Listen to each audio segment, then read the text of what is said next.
You know, a student of mine was asking me recently about folds and, the concepts of folds and how we should think of them.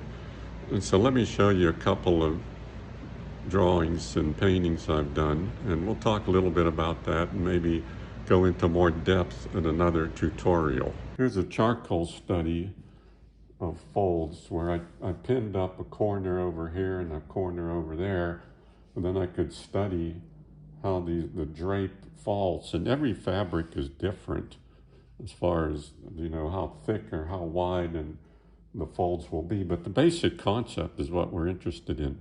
And the basic concept is it's a cylinder. It's like a tube, with the light coming from the left. You see the light, the halftones, and the shadows. See if you just reduce that down. And this is the way you learn to study folds, not only by doing this kind of thing, but when you have a model in a drapery, in a shirt or in a costume or anything. See, here's a pencil drawing with the similar. See, you pin up one corner, make it high here and low there, and then you can see what happens. And the key is to simplify, simplify this basic idea. So let's look at a couple of paintings. See, now in this painting, there are some very large sweeping folds.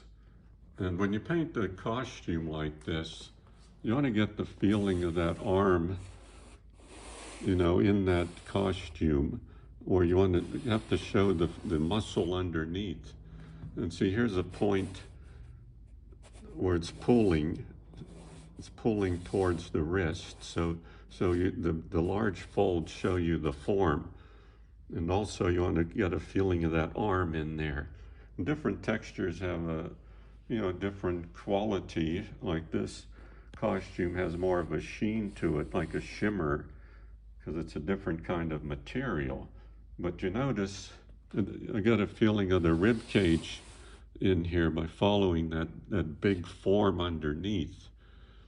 And a lot of artists don't do that. They don't think of the large forms underneath.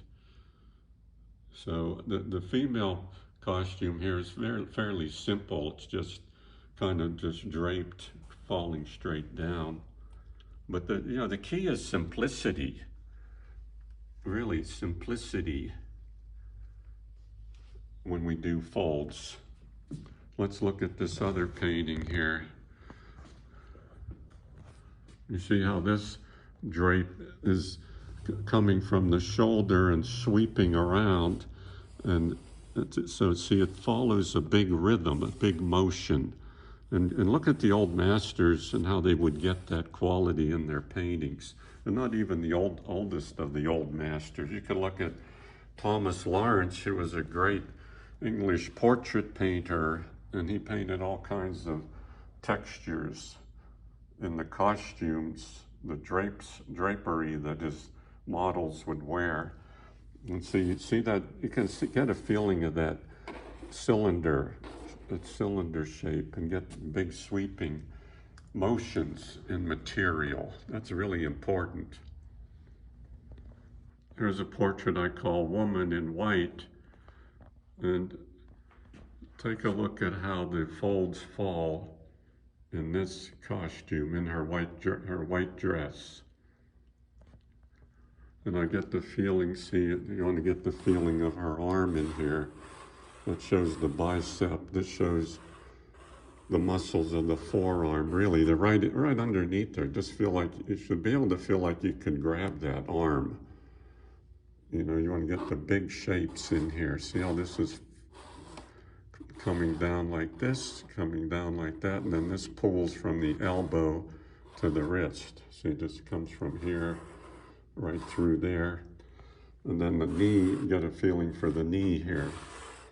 See, the light's hitting the top of the leg, and then it's spiraling off from there. And so we actually have this big rhythm coming from the head, sweeping down like that. See. Here's another portrait that shows the big folds and the simplicity of the folds. Like this, and it comes down. See, you have to feel the arm in there. See that? And then the rib cage, the big shape of the rib cage. And there's the belly, the abdominals.